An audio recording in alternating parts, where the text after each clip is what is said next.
I live my life wrong, and I don't want this to happen to you. If you listen, I can help you change your future. The following few moments may very well change your life, and I wish someone had told me this when I was your age. You can step out of the shadows into the light.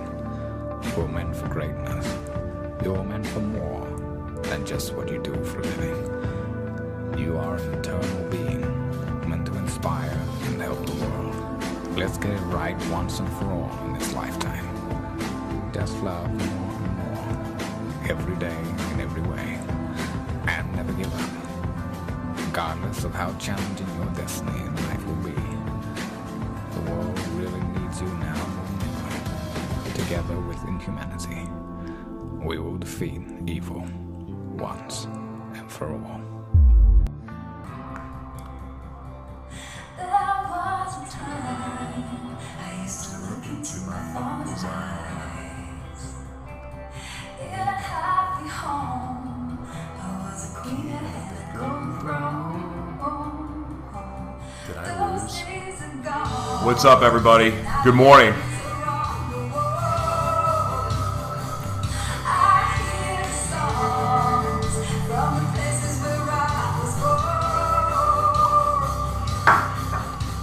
Good morning, everybody.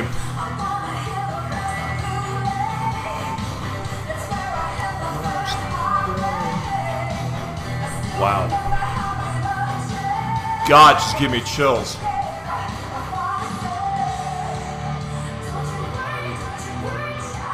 Wow. Don't you worry, child.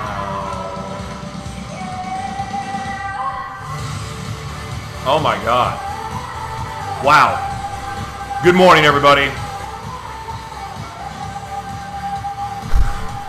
If you have not figured out by now, this is Joshua T's Morning Gratitude coming to you live from Live Mana Worldwide Studios in the heart of Little Italy, San Diego.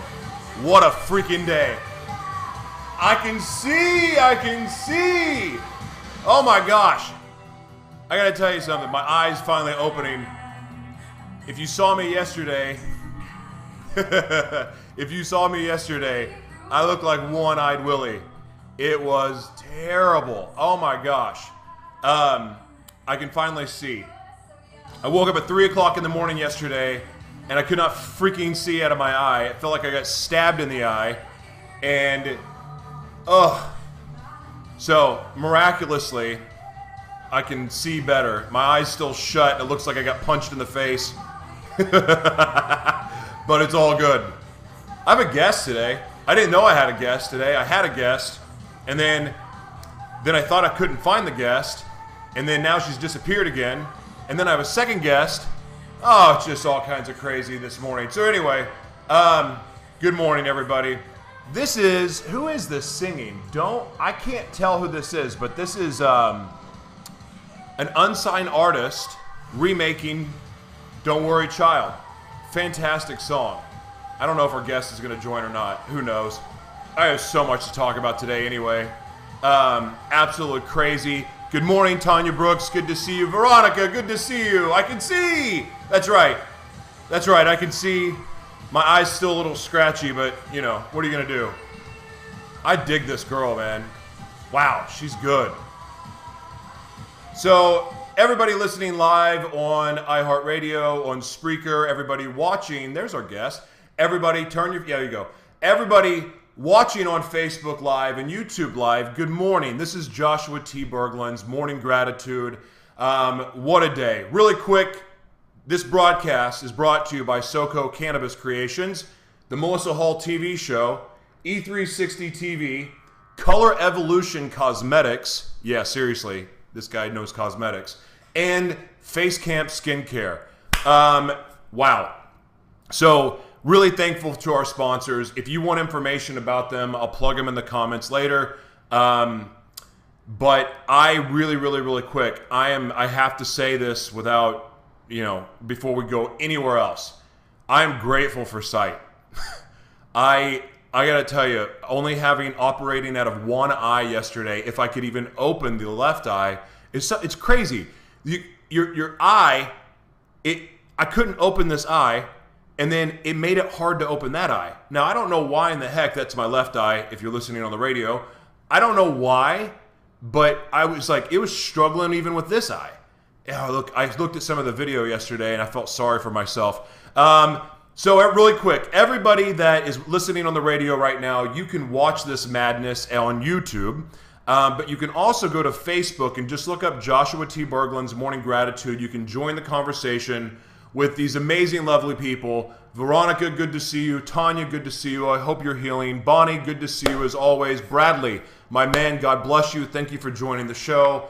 I'm fired up, though, today because now I can see out of this eye, but I got to tell you, my gratitude for sight is probably gone through the roof because I was running into stuff yesterday and it was the most excruciating pain ever. We have a great guest today, and it's funny, when I was looking at my calendar, I was like, crap, I can't find her online. Can't find her online. And then what I realized was, we're not friends on Facebook. That's why I couldn't find her. So I didn't announce our guest today, so I'm a big fat butthead. I'm sorry, but we have two guests today. We have a friend going to drop in to talk about his new magazine, Success Profiles, which is terrific. I think he's got Kevin Harrington on the cover this month. Really, really great. And of course, it's so great to see you guys. But our first guest, and I don't have a bio on her, I just know that she's kind of awesome. So we're going to bring her on the show. And before the show ends, I may go long today because I want to talk about Outwitting the Devil, and I want to talk about RSO, and a few other things. Oh, one more thing. Amy Turner, good to see you. Hey, good to see you, Amy. Okay, hold on. I want to read something. I thought this was really powerful. Kelly, forgive me. I'm getting to you in just a second. I got to read this, though. So I've been really felt like in the prayers that I'm doing lately, like I'm really discovering my my calling to lead and to be a leader. And I really realized that I don't have the tools. I'm not equipped to be the leader that I feel like I'm called to be.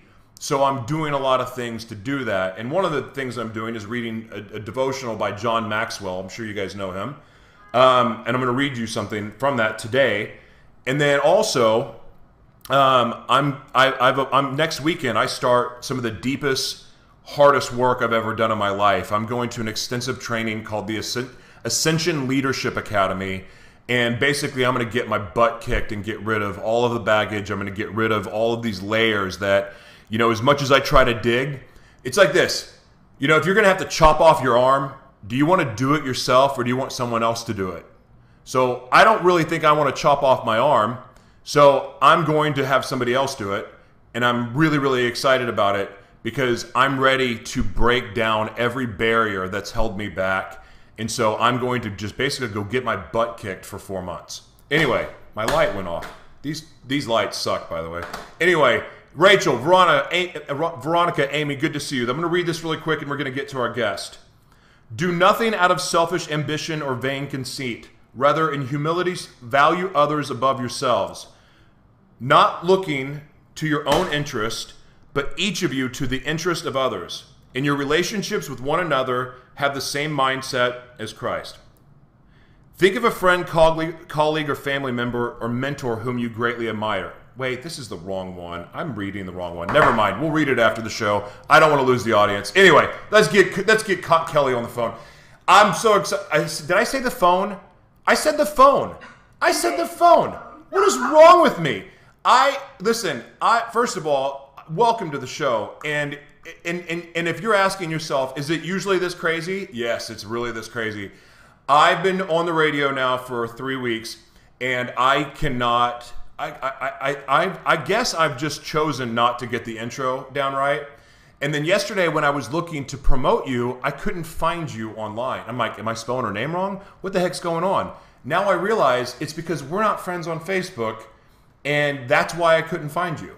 So I'm a dummy. I'm sorry. But I'm so grateful to have you on the show, and man, you've got a pretty smile. How was your Valentine's Day? It was amazing. Yeah? Really great. What'd you do? I discovered that I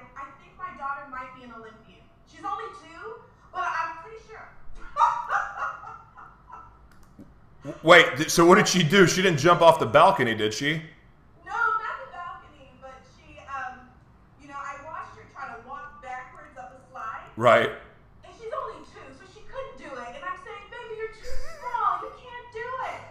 And she threw a temper tantrum, jumped on the slide, and forced her way up. And I said, you know what, Josh? I'll never say that to her again. No.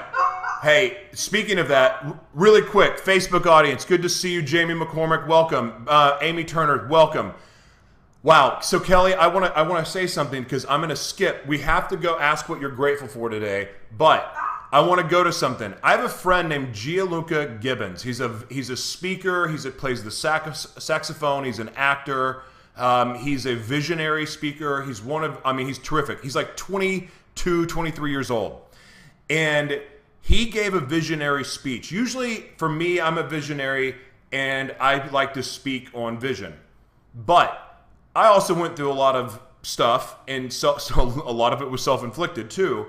But I'm used to vision coming out of like pain and suffering. And that is where, in that choice that we make as man to choose our path or to walk away from it, to use our gifts for ourselves or to use it for others. But when he was giving this speech, he was talking about really this amazingly charmed life that he had, and he was talking about wanting to build a pirate ship. Well, the problem was, like, he had lived on the coast for a little bit, but then moved really far inland in Africa, and he wanted to build this pirate ship.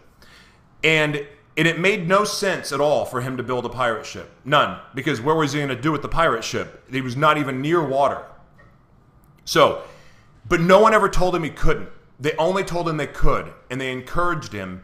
And they motivated him. And now this guy is like, he's transforming the world because no one ever said, no, you can't. And so it's a beautiful thing. So I want to acknowledge you for noticing that. I know it's as simple as your 2-year-old daughter becoming an Olympian, but the fact is, now you know, don't ever tell her she cannot do something, because if she puts her mind to it and she puts the work in, she's gonna make it happen if that's what she wants for her life. So anyway, with that said, thank you so much for being on the show. Kelly, what are you grateful for today? I'm really grateful for Lauren, who introduced you and I. That's right. Dadgummit. He taught me something that day. We were complete strangers. I reached out to him on a chance, and he connected me to you just really to be in service and for no other reason. And he reminded me how important, human connection is. And I'm an online entrepreneur, so I live behind a computer, and you can forget, in today's busy, fast-paced social media world, how important it is to connect and support other people making connections. Right. So, really grateful for him today. I love that. I love that. And Lauren is one of my favorite people on the planet. Nick Harris, good to see you. Thank you so much for sharing the video. Guys, this is going to be a fun show today. So if you want to share the video and get the word out, it's going to be fun. Because I'm in one of those moods. There's no telling what will come out of my mouth. So are you a coaching client of Lauren's? I'm not. Oh. I found Lauren on eSpeaker, and I just thought he was really interesting. And he had something in his bio about foster care, and I just sent him a note, and he called me. Kelly, no, my God, we've talked on the phone. Now I remember who you are. Okay. Oh my gosh, guys, now I'm really upset with myself. Good morning, Lisa. I'm really upset with myself because we had this amazing conversation. I'm like, I don't remember who this is. I have the worst memory. I remember today and 100 years from now. That's it. So oh my gosh, I'm so happy to have you here. Okay, so really quick, this is amazing. Guys, I'm serious. You want to share this video. This is really, really cool stuff. Tell everybody what you're up to.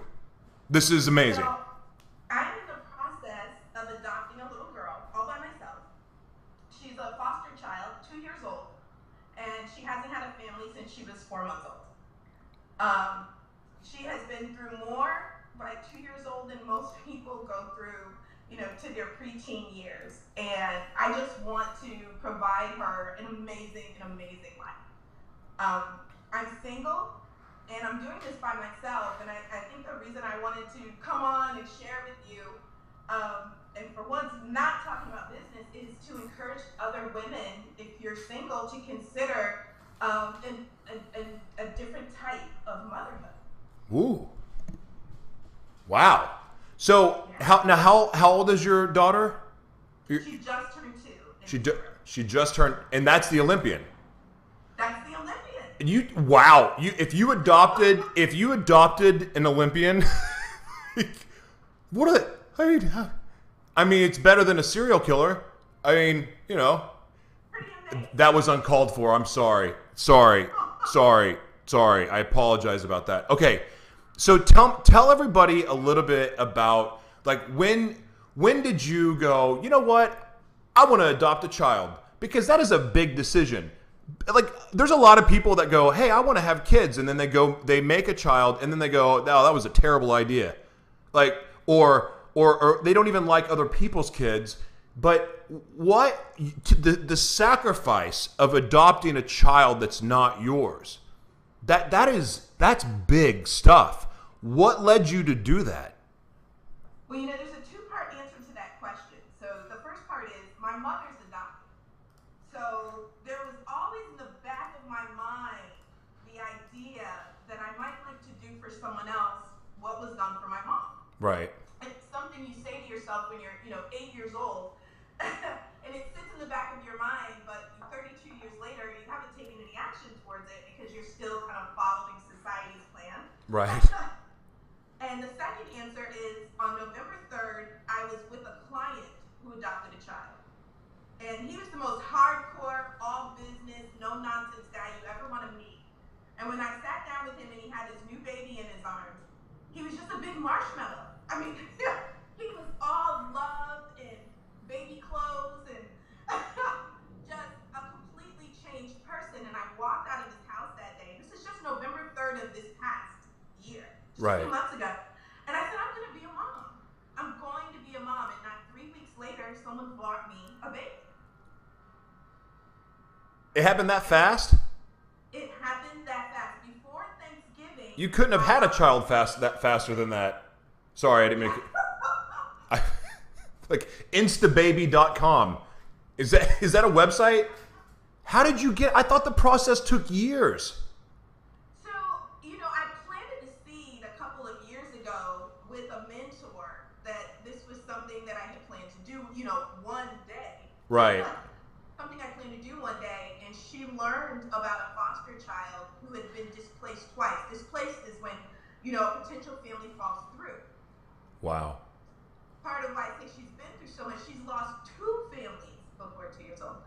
And, she heard about the child, the baby, and she said, well, Kelly always wanted to do this. Let's see if she's on board to give it to meet this child. And so, yeah, I always thought that it would take years. I thought that it would cost tens of thousands of dollars to adopt, and I would need to, have this amazing nest egg to pull it off.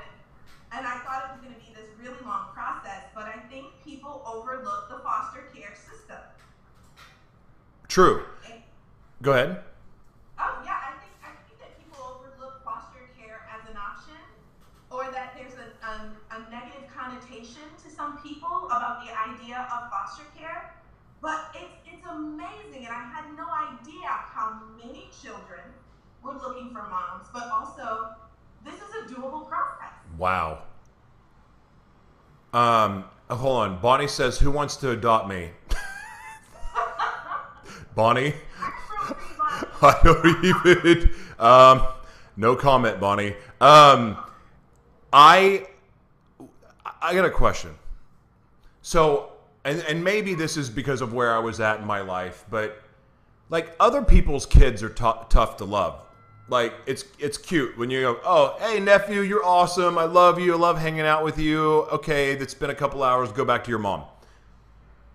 Stepkids, which I think any man or woman that steps into a relationship with other people's kids, that steps up and plays the role the way that they're supposed to play it, God bless them.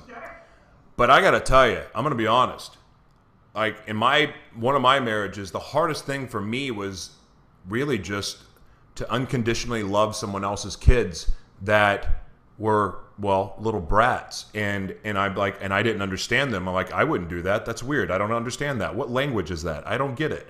And I mean, mind you, I was a very self-absorbed prick then, but how, like, I haven't gotten to that place now yet of loving something that wasn't mine unconditionally. How do you get there? Or is that something that you just have? Is it just a heart for love? Or is there, or to learn to love this child like your own, is it a learning experience? I think there's three parts to it.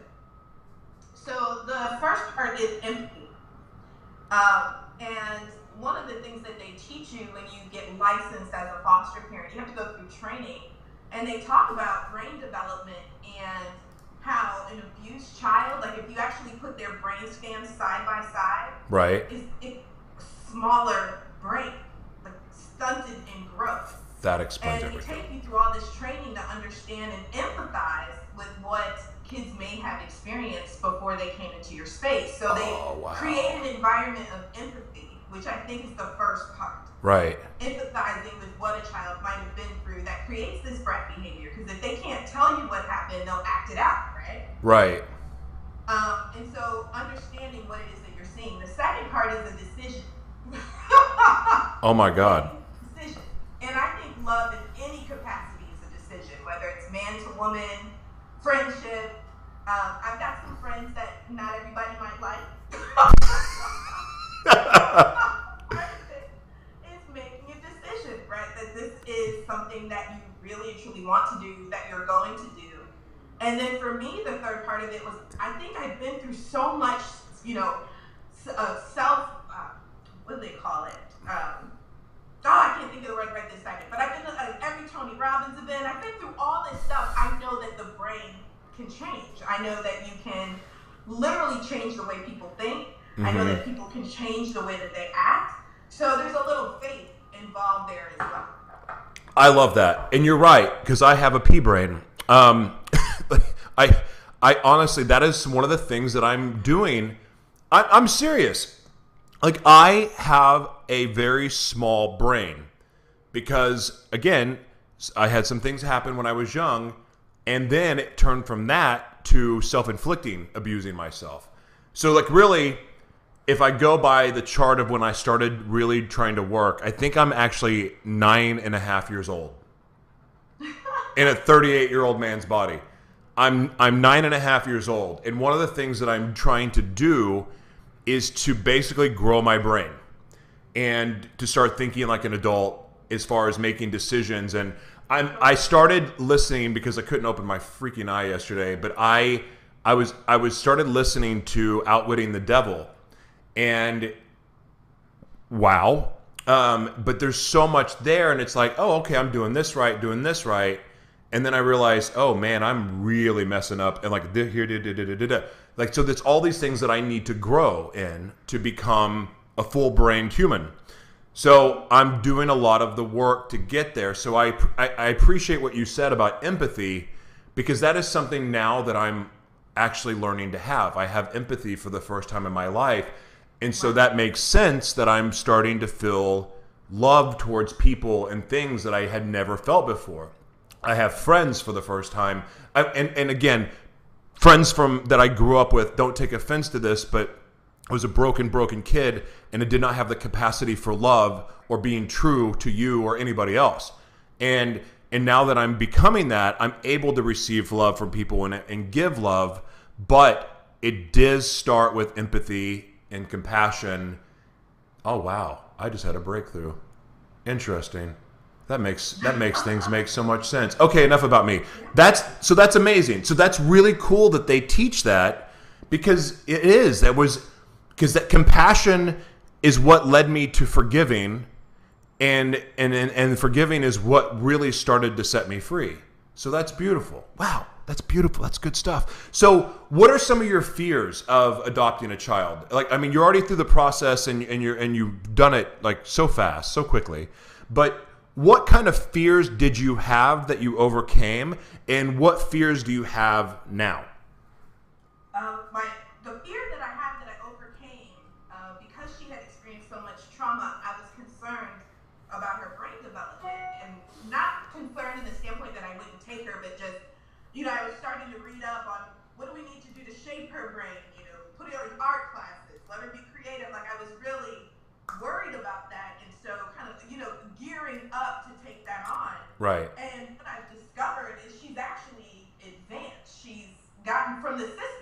from the foster care system a lot of therapy and training that's actually made her advanced as a 2-year-old.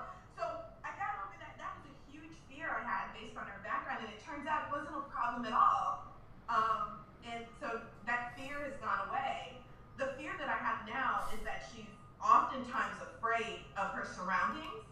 Right. Which is, so she hears a noise she doesn't recognize. She's always, jumping a little bit like, what is that? And, if I can explain it and show her what it is and where the noise is coming from, she'll be okay. But I just wonder, can I ever make her feel secure enough that she doesn't have to be afraid? Because fear holds so many people back. And in so many different ways, from loving, from, chasing their dreams, from taking on a little adventure. And so I just wonder, worry, can I make her feel safe? That sounds like a mother's love to me.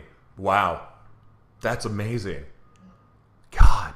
And everything that you just said right there is fear. And what fear does, fear the lies that fear tells us. And fear, even you wanted you to protect her from, when she was being an Olympian, and you're like, oh, no. But then you realize, like, hey, no, let's let her do this. Let's push her to succeed, and it's going to be okay.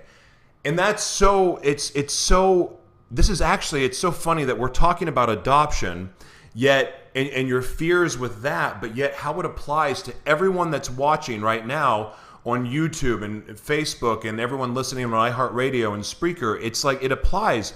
Fear holds us back. Fear tells us lies. It plants these little seeds so that we go the opposite way and we run from our purpose. We run from our calling. We run from living the way that we know is the right way.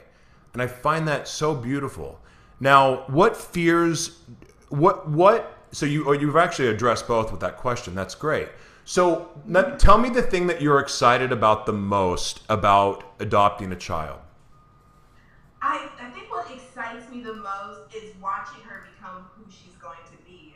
And if I had a third fear, it would be that I might hold her back. So I'm really trying to pay attention and just move with her. Right. But I've learned something new from her every day. And she taught me something yesterday, when she fought her way to the top. She taught me a lesson that I want to stay conscious of. Because how many times has a mom said, no, don't do that, when they really felt the need to have this sense of accomplishment. When she got to the top of that slide, she cheered herself and she was ready to go. Like, that was it. Sense of satisfaction. Let's go to Chick-fil-A. I love that. That's pulling her down, Chick-fil-A sounds good, actually. And a thought came to me as you mentioned that you were worried because when she was 2, she had all of that trauma. I got to tell you that looking back at the trauma that happened to me and what I did to myself, now I wouldn't be able to say this if I didn't survive it, but because I did, I honestly can look back at that and go, my passion, my fire, my love for helping other people and serving others, it all is rooted from that pain and that hurt. And I almost think it's what has shown me what my superpowers can be. I don't think I know I haven't fully embraced them yet, but I think there's an element to that I look at now and say, I don't think I would have this if I had not gone through all that. I would not be able to have the level of compassion I had I not gone through that. At the same time, she's 2. And so, like, how much life has she really experienced? But yet, there's something that tells me that what she experienced so young is where that fire is coming from now. And now that she's been blessed to have you as a mother, and yes, life is going to happen, but now what you do is you get to heal her mind earlier, so now she can fully embrace who she is. And there's no telling, whether it's an Olympian, the president, whoever. Of course, I don't know anyone that would want that job. But I love that, and it's so encouraging to see somebody sacrifice on behalf of others, and with adoption being a problem. I have a really good friend named Manny Lopez who runs the Cervex event. He knows Lauren because Lauren's spoken there a few times, and they give back to the foster system. And Manny is starting his own foster system, and now he's got a TV show coming out where they're sponsoring orphans that are coming into the adult world.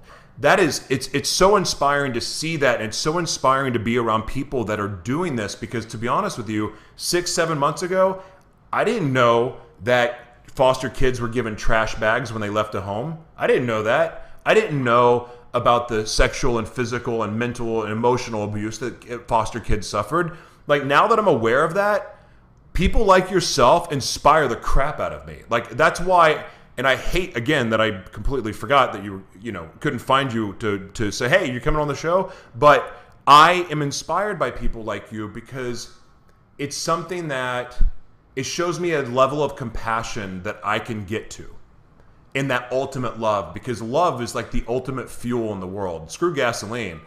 Love is it. What love can do in people is magical. And what you're doing, again, it makes me want to strive to be better, and I hope it encourages other people to consider this as an option. So with you now doing this, and you've worked through the fears, you as a single mother, like what are some of the challenges that you could tell the audience about being a single mother that adopted? What are some of the challenges that you faced, and tell us how you overcame them? I'm still learning. You're still learning? The challenge is time management, of course. I'm used to it just being me and jetting to the left, jetting to the right. If somebody says, come speak in Miami, I pack my bag, I'm out the door. Well, that's different now. And I'm actually restructuring my life around becoming a new mom. So, instead of traveling to speak, people now will come to me for my events and my retreat. But that's a big deal to change your entire business model. Right. But what I would say about that for anyone listening who's contemplated this, last year was probably my biggest year in terms of actual accomplishments, going bestseller, getting an award, all these accolades, speaking everywhere. And it was probably my most unhappy year. Oh. The year that I was the least fulfilled in my life. Right. And so I was absolutely miserable. And it was so unfulfilling. And since I've started this process, I'm making all these changes to accommodate. And people have referred to it as a sacrifice. And I think in some instance it is. But I haven't been, I can't even remember having been this happy. And we're still in the process of transition. Look, we're not even all the way there yet. And fulfilled because she's filled all the, when we're trying to build ourselves as people, we have cracks. We get some things right, we're confident on the outside, but there's cracks beneath the surface. And she's filling a lot of those cracks, just being this fascinating little person that I get to know, and I learn something new about her every day. And she's an adventure. She really is. But it's fulfilling in an entirely different way. And I wanted to make sure I said that before, leaving today and leaving the show. Yeah, there's some sacrifices in terms of time and retreats, but she had a lot to offer too. Wow, that is so cool. I'm really, really inspired by this and by you. And I remember our conversation going, man, she's going to be awesome. I do appreciate you coming on the show. Are you planning on speaking still? I mean, are you changing the direction of your speaking now because you've adopted a child? Tell me about your mission. So I am. What I actually do, I've written 5 books, and I help primarily speakers who want to get their nonfiction books published and marketed and launched, so they're not just in the trunk of their car. Right. But I am inspired right now to write her story for 2 reasons. One, because I think my mission has changed, and that's part of why this happened as fast as it did. Right. So that I could change my mission and be in action with people like Lauren. But I'm also writing her story so she'll have it, because one day she's going to have questions. Sure. What happened to my mom? Where did she go? How did this happen? Did she leave me? And I want her to know that she wasn't a discarded child, that she was a delivered child. I mean, she was literally, I could scare a lot of people listening to your show right now with some of the things that happened to make this possible, that just showed up right on time. And so I'll be writing her story, and I know that my mission is changing to help other single women become mothers in a way that can happen so organically and so beautifully, and to fulfill a need that for parents for these foster children. That's so cool. Well, look, I really am grateful for you coming on the show today. You're a delight. I want to actually have you come back on another time. I want to talk about what you're doing with books and authors, because there's a lot of people here. Veronica, Dr. Garcia, Stella, Jeff. I mean, I'm Bonnie. You have a book in you too. Like all of Martin, Mr. Lopez. Good to see you, my man. And there's people listening on iHeartRadio and Spreaker and listening on YouTube that, they have a story in them. So I would like to bring you on again to discuss that and also do an update, because people are going to, there's Lauren Harris right there. They're going to want to know about your story and what you've done. And also they're going to want to know like how everything's going. So I'm so grateful that you came on the show, and you're just such a delight. Like, I just want to give you a hug. I can't, you're amazing. Virtual hug. Yeah. Okay. Anyway, so for coming on the show, what is your daughter's name? I can't say her Oh, this is... She's official, but we call her Heaven for the first Okay. show. So because you and Heaven came on the show today, I'm going to give you a giraffe. Awesome. Yeah. You cannot give it away and you cannot sell it. What are you going to do with it? Let's see. I'll probably mount it in her room. I'm keeping everything. It's a real giraffe. It's a real giraffe. Oh, it's a real giraffe? Yeah. Can I visit it? No, it's yours. I'm dropping it off on your front door. Oh, then what am I going to do with it? Yeah. You can't sell it or give it away. Oh my God, I'd probably try to find a way to share it as an amusement for kids. I think that would be so cool. Can you imagine going to the park and there's a giraffe just hanging out there? That'd be awesome. I agree. Mr. Awesome, Eric Swanson, wants to invite you to the Habitude Warrior Conference. He's buying you a ticket. Oh my gosh, That's Mr. Awesome, too. That's a big deal. Dadgum, man. Eric, you're the man. thank you. Dadgum. So beautiful.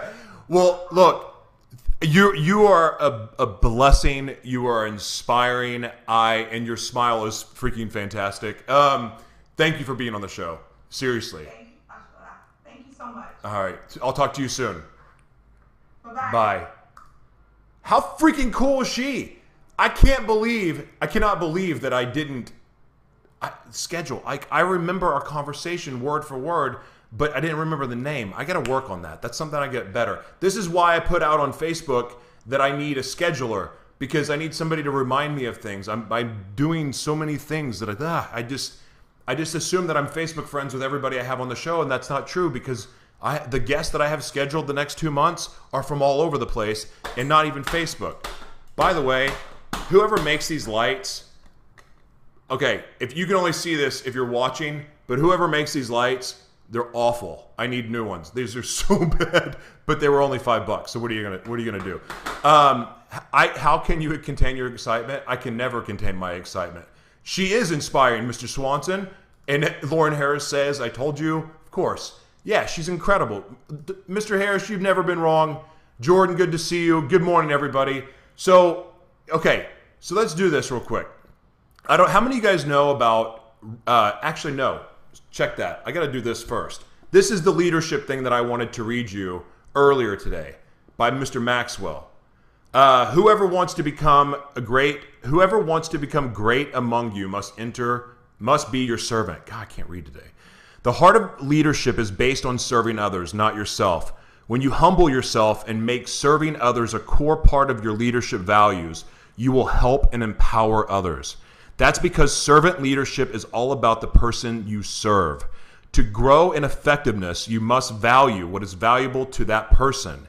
It is not enough just to get better. You must get better in the areas that are important to you, important to the ones we serve. As a leader, do you possess what your team members need, specifically in the areas that can benefit your people? More than 20 years ago, Charlie Wetzel came alongside me to help with writing my load, with my writing load. Charlie could write, but he didn't really know me well. The first thing I did was give him a set of 100 of my lessons on cassette so that he could start understanding my speaking style. But I knew that wasn't enough. I needed to be proactive in serving him so he could serve me and my organizations.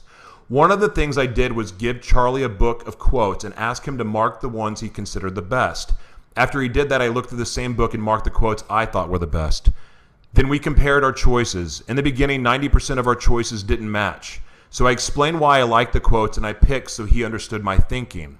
Then we did this exercise again and again, and after doing it a few times, our choices matched 90% of the time. If I hadn't taken responsibility for trying to help Charlie, it would have made his job more difficult. To bring out the best in others, first have to bring out the best in me. I cannot give what I do not have. Get that right.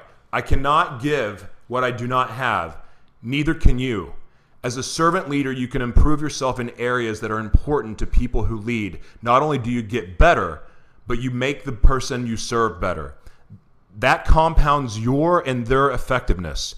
And it has a high return both personally and organizationally.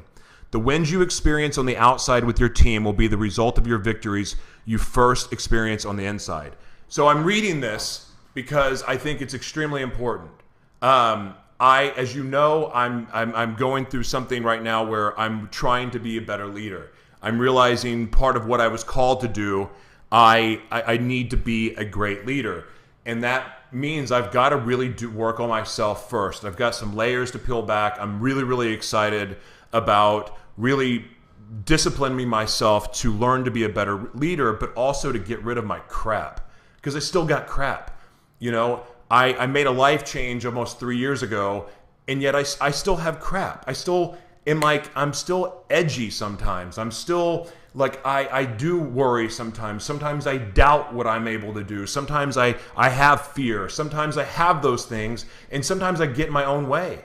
And there's areas that I want to work on. Like I want to be better. My health. I want to improve my health. I want to be smarter with money. I want to be smarter with what I eat. And that's more than just my health. Like, for instance, I didn't go to the doctor yesterday with my eye. Well, that was stupid. I'm going to go today. But that was stupid. I should have went last night because if I would have lost my eye, I would have kept running into things. So that's irresponsible. That's on me. That's bad. That's not a good leader. But I'm really pumped about going to ALA because I'm ready to just rip things apart. Because I want to be set free. So I'm reading about. So one thing, I'm waiting for our other guest. And Kelly, you can close your phone out. By the way, you don't have to hang in the lobby. So really, everyone listening on iHeartRadio and Spreaker, everybody watching live on YouTube and Facebook, welcome to the craziness. Now, I'm really excited to have Brian come on the show to talk about his new magazine in a second. But I started watching Outwitting the Devil. Or listening to it on YouTube as last night I was laying in bed. Wow, what a book. Have you guys read it? Have any of you read it? Lauren, Jordan, Bonnie, Eric, Christina, Enos, Stella, Aaron, Veronica, you guys read it? Crazy book. And literally I could just imagine myself sitting across from the devil, talking to him, picking him his brain. And I was actually kind of envious of Napoleon Hill. Because, I don't know if he really interviewed the devil or not, but, I was just visualizing Napoleon Hill sitting there with the devil having this conversation about the secrets and the secrets that he can't lie. He can't lie to Napoleon Hill as he's getting interviewed. And it's a mind-boggling breakthrough. Now, I can see why people of certain faiths would find this book highly offensive. Like, highly offensive. And because it basically steps all over the religious throats. And as you guys know, I'm a follower of Christ. That's who I follow. But I don't identify as a Christian. And because, again, my view of what that is that's who I pray to, is Jesus, right? So, but I also 99.9% of what I've read so far in in Outwitting the Devil is, I think, to be true. Because I do believe in science, but I also believe that God created science. And you can call God whatever you want, but I call him God, and I call my Savior Jesus. But you can also look at it from the belief that every other religion has had a Savior, and this is going to really make Christians mad, but I don't care. But they all have a figure like Jesus that saved them. And it could be from the first generation of time, or the second or third or fourth or fifth. And that's fine. I didn't live then, okay? So if that was what worked for them and they ended up in heaven, then who am I to argue? Okay, I can't. I wasn't there. But I can't argue with what is happening in this book so far. I'm not all the way through it, but it all makes sense. Because, and if you read Jesus's teachings, if you read the actual words that he said, then it basically is agreeing with this book. And following and living like Jesus. That's why I say I follow Jesus, is I strive to be a better man. I strive to be that holy and that pure. I got a long way to go, like a really long way to go. But also part of that, in improving that, is also breaking down the muck and yuck and crap that I have that's causing me my limiting beliefs. That's causing me sometimes to listen to the enemy's voice instead of mine. And I don't have it all figured out. Like, I'm still learning the Bible. Like, I'm reading the Bible and understanding it. But what I've read of the Bible so far is, and not what you learn in church, not what you learn from religion, but when you actually pick up the Bible and read it, and you read Jesus's teachings, and you read God's word, it's right in line with this book. And if you people think that the Holy Bible is not a scientific book, you're out of your freaking mind. Of course it is. If you think that the universal energy is an accident, you're nuts. You're nuts. There is true. I don't believe that you can sit there and think and grow rich, because you've got to take action. You've got to feed your mind the right way. You doubt. Like, when you doubt yourself, when you have fear, that's all the enemy. That isn't you. And it is true, if you believe and intentionally live your life and you work towards what you are called to do, and you know what you're called to do. I don't care. Like, it's inside you. You know the things that bring you joy. You know the things that get you all fired up and you want to just knock someone out because you want to defend it. You want to fight for it. You know that. That's where your passion is. It's somewhere inside there. It is. I can't answer for you what it is. I can help you get there when we have a conversation. But I mean, there's something extremely, extremely powerful about the book and the teachings and how the mind works. And you can't, like, God didn't give us a brain for no reason, you know? And so I really love this book, but I also love how the fact that it actually makes my faith stronger. The reason I'm talking about this, by the way, is because I posted last night that I'm watching this, and I thought it was one of the most cleverly written books ever. That somehow was interpreted to, oh, now I don't follow Jesus. That was a statement that was made. Well, that's not true. I very much so follow Jesus. In fact, it's made my faith stronger, that book. Even though that book mocks religion for the most part and shuts it down, well, you know what? I don't really believe in religion either. I mean, explain this. You go to church. Good morning, Harold. Good morning, Bonnie. Ben Gay, good to see you, sir. Dr. Garcia. Do we really get to go to heaven? Yes, there's a heaven, Bonnie. I really believe there's a heaven. Yes, absolutely. But this book, if anything, has strengthened my faith, because I do believe what you can worship. I worship Jesus. That's who I worship. So to say that I don't believe now, or I don't follow because I think that Napoleon Hill's onto something with that book, you're an idiot. You're an idiot. Because it's not true. You don't know how I pray. You don't know who I pray to. I make it pretty clear on this show who I pray to. But It doesn't change my faith because I believe in the powers of the universe, the laws of the universe, the laws of just living. Like, what's wrong with that? Like, if you really think the earth is 2,000 years old, you're a freaking moron too. I also really believe that it's a huge possibility. It's a huge possibility that Jesus has died and come back multiple times. In other words, for every civilization that ends, I believe there's a new savior. I think that is very likely. I really do. How else would teachings get passed down the way they do? Like, there's something else there. And the reason why we don't have this information is because I don't think people want us to know it.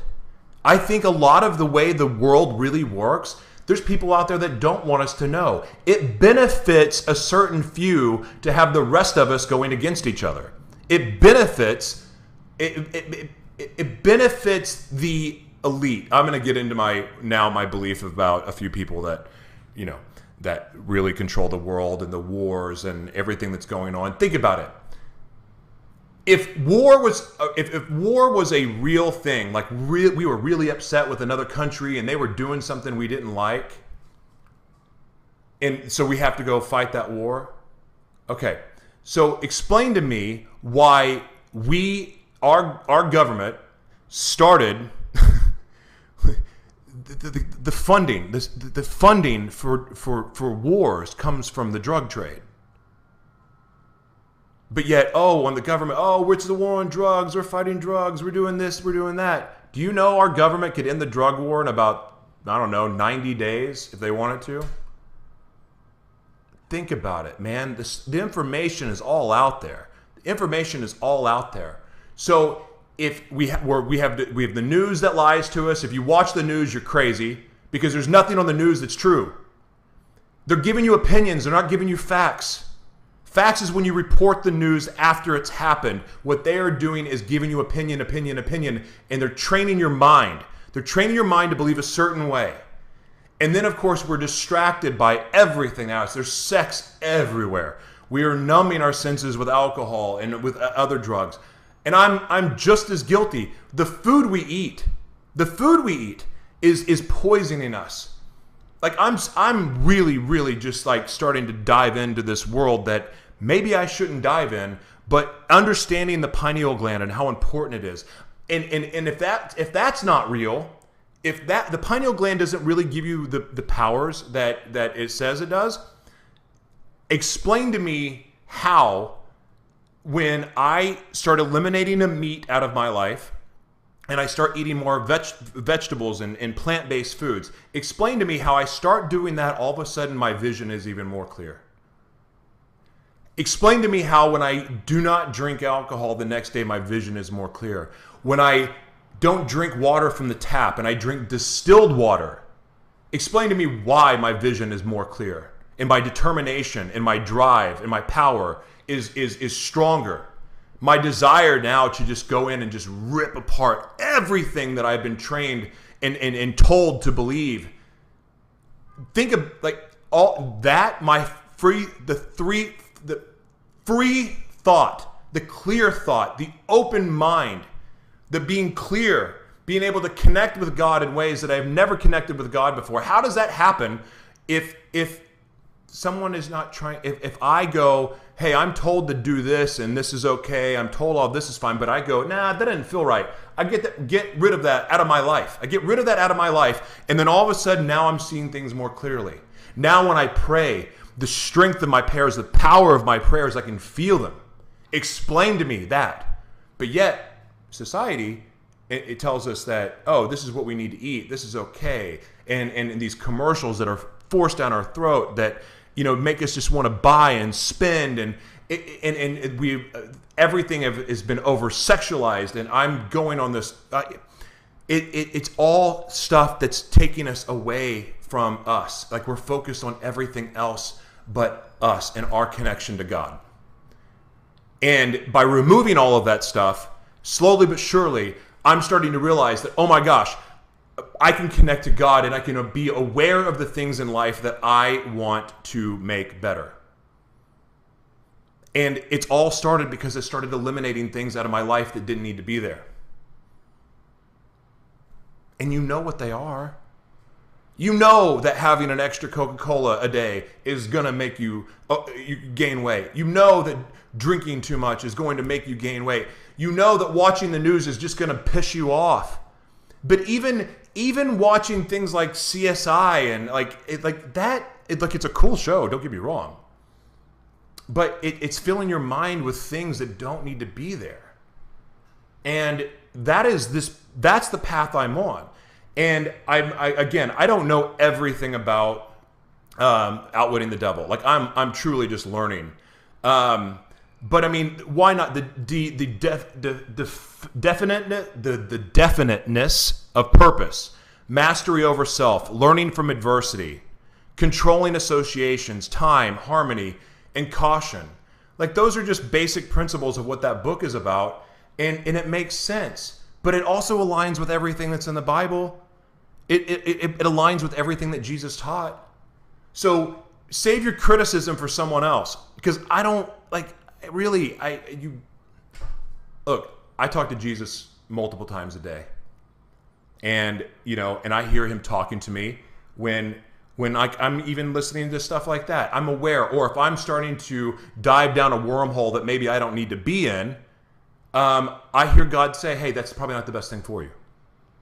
Okay, well, I'm reading this book or listening to it, and it is awesome. It's awesome because it's so true. Bonnie, I highly recommend.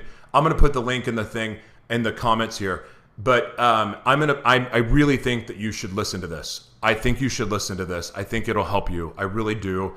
And it'll also help you understand God better. I really do.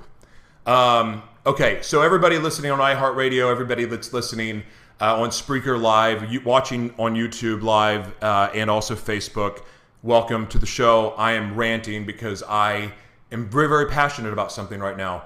I'm passionate about not letting anyone suppress me. Explain to me this. Another thing. Because now, like, Enos is here. She's from Jordan. So it reminds me of my relationship with people. I have a lot of friendships in the Middle East. I have a lot of friends that are Muslim. And we've been pitted against other religions because they don't believe like us. But when you actually look at some of the teachings, they're really, really, really, really similar. Really similar. And you look at Buddhism and you look at Hinduism and all of that stuff. Like, is it possible that man created this to control us? Not Jesus. I'm not talking God. I'm saying, like, is it possible that the religions that were meant to divide us, is it possible that the news is there meant to divide us? Because if we're in conflict, if we have conflict in our brain, if we have confusion, like, this doesn't feel right, but I'm being told this and I have to accept it. And if I don't accept it, then I'm bad.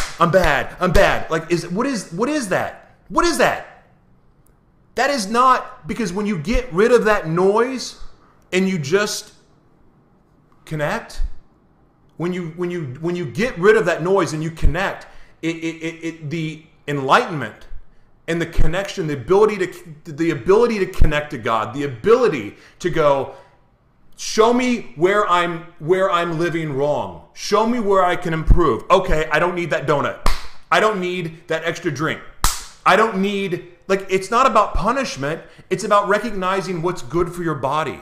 There's nothing in that book outside of, it doesn't talk about the Savior and things like that. It doesn't talk about that. But I believe with 100%, even though the book doesn't say it, I know that Jesus died on the cross. I do. And I believe that he was as holy and pure as it is humanly possible to be. It's not even humanly possible. Like, I really believe that. But I also believe in the powers of the universe, and I also believe that this book is a pretty dadgum good guide to help introduce you to what God is all about. I really do. You're not your Savior. You're not. Like, you're not. You don't have that power. So, again, save the hate mail for someone else, because Jesus is who I follow. That is who saved me. His teachings, his wisdom, his guidance, and being able to connect to the Holy Spirit for the first time in my life, and you can call it whatever you want, but that's what it was for me, and it changed my life. And the more I dive in and read and understand the Bible, things like Outwitting the Devil makes sense to me. It just does, because you cannot argue with the powers of energy in the universe. You can't. It's so freaking real. And it aligns with what Jesus teaches. That's the thing. And so as I'm on this quest to become a better leader, and as I'm on a quest to really have more compassion and love and understanding of things and of people, I'm realizing how important it is for me to be an example. And by doing that, to be the leader I want to be, there's things in my life I've got to fix and I've got to work on. And the more I find it so much easier to connect, and I find it so much easier to be able to notice those things I need to work on when I eliminate the poison out of my life. Does it make sense? Okay, so yes, fear-mongering to take control, my friend Taz says. I'm sweating. That tells you how passionate I am about this subject. And also, reading hate mail is fun. I mean, I got to tell you, all it does is make me more convicted. And I care about what I'm talking about. I care about this. I want to know more. Wouldn't you want to know more? Like, let me ask you something. And I want your comments on this, please. If you knew that you had superpowers, if you knew that there was something great you could do in this world where it just blew your mind, would you not do anything and everything to get there? Would you not? Would you not go, okay, if I could be Superman for a day, would I give up drinking too much, eating too much? Would I give up having sex with everything that walked? Would I give up spending way too much and not saving and not honoring the fact that I've been blessed to receive money? Would you not remove those things? Would you not want to know how to connect and become the superhuman that you were meant to be? Would you not? So for me, that's where I'm at. So yes, I follow Christ. And yes, I believe in the power of the universe. I believe in science because I believe God created it. And you can call it, I guess, some people don't want to call it that. But that's what I call it. So if that's something you don't like, then I don't know what to tell you. Because it's what I believe. And I'm here to speak my truth. And that's how I feel. But I also think it's completely ignorant. And this is another reason I believe what I believe. I cannot look at other people and just start going, you're going to hell, you're going to hell, you're going to hell, you're going to hell. I can't do it because they're not Christian. Or they don't follow Christ. Like I don't have that authority to say over anybody. I have my personal relationship, but I also think that it's very, very possible. It's very possible that how do I say this? Let's just put it this way. We're not supposed to judge anybody, okay? There's a lot of really great and holy people out there that connect to God and have a relationship with Him that may not believe exactly the way you believe. I've been to more churches in my life that all taught different things. They were all Christian churches, but yet they taught completely different teachings. They had different philosophies. And the Bible's been modified and changed because when you look at the Hebrew text versus basically the plain English text, it's completely different. The words don't even necessarily mean the same thing. So, there's something there too. It's okay to ask questions. It's okay to ask questions. It's okay to ask why. It's okay to go talk to your preacher. Like, whatever you believe, talk to him about it. You can't ignore science. You can't. And you can't, there's certain universal laws that just are, but God created those things. God created it all. So, yeah, send your hate mail. It's fine. It's okay. I love you anyway.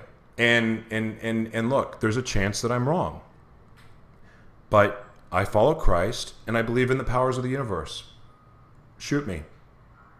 Anyway, have a good day, guys.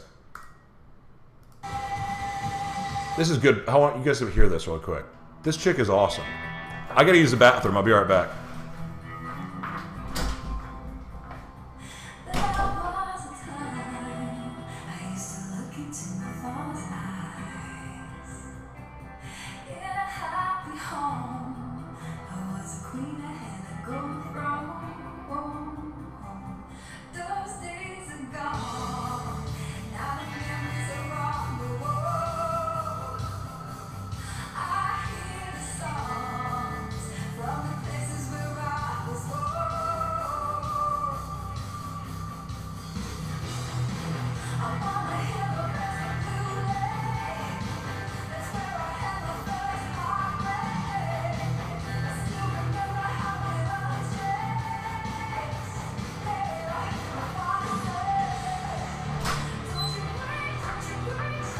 What's up, everybody? Okay. So, thank you. It's a bathroom break. So when you do the show by yourself, you can't do that. There's no commercial breaks. Anyway, I have no idea if what I said today made sense. I have no idea. But look, I'm on a quest too, man. I'm trying to learn everything I can learn about living the right way and to be a better person, to remove every barrier that I have, that I get in my own way. Like, I want to be what I was created to be. And so that means I gotta do some work. I gotta like peel back some layers, and I've gotta break down some of this crap and this baggage. I gotta cut my arm off, basically. Yeah, she's really good. I gotta find out who this is. It doesn't say who she is.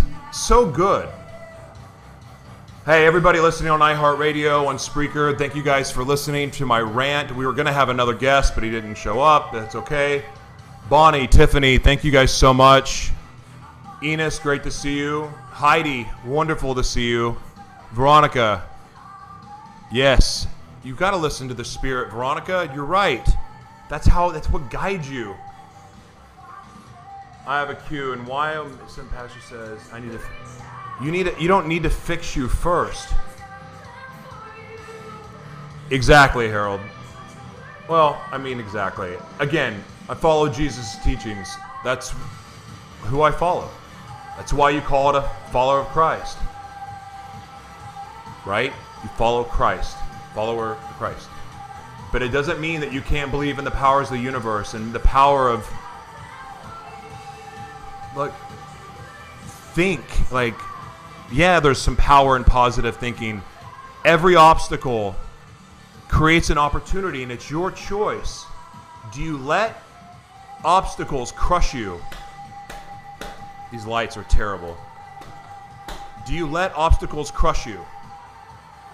Or do you find the opportunity and wisdom in those obstacles? In failure, failure is the biggest blessing you can have. Right? Hold on. We're playing a Vimeo commercial to play more music. Hold on. I'm so going here. Okay. But you have, like, failure is a good thing. Because if you never fail, how do you learn? How do you grow? And do you know how many opportunities come out of failure? A lot. Oh, a good song too. Anyway, I love you guys. Thank you so much for watching. And yeah, have a good day. Also, if you have the opportunity to help someone today, do it. Whether it's across the street, whether it's picking up someone's groceries that fell, whether it's opening the door for somebody, whether it's giving somebody some clothes that maybe you don't need. Do it. Tell someone today that you love them and you're grateful for them that you haven't told in a long time.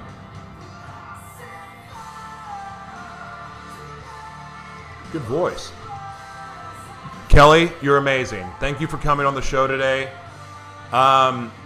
Hey, Kelly, please plug your website and everything on there so people can follow you or pay attention to what you're doing and your journey with your beautiful daughter. Thanks for watching.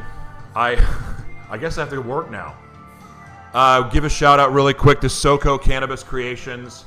Go to sokocanna.com. That's SOKOCANNA.com. Use promo code LIVEMANA to save 10% and get free shipping. Special thanks to FaceCamp. Go to facecamp.net. Really great skincare product. ColorEvolution.com for amazing cosmetics, ladies. And a special thanks to the Melissa Hall Show. Thank you guys so much for supporting the show. You guys are great. I appreciate you putting up with my rant. I'm pretty sure that I abandoned and alienated most of my audience. But I'm on a journey, man. I'm trying to figure out everything I can figure out about life, and my faith has been nothing but renewed by reading this book, even though it questions religion. But faith is not religion. Following Christ is not a religion. It's a way of life. It's a way of living. That's the truth. So, thanks for listening. Take care.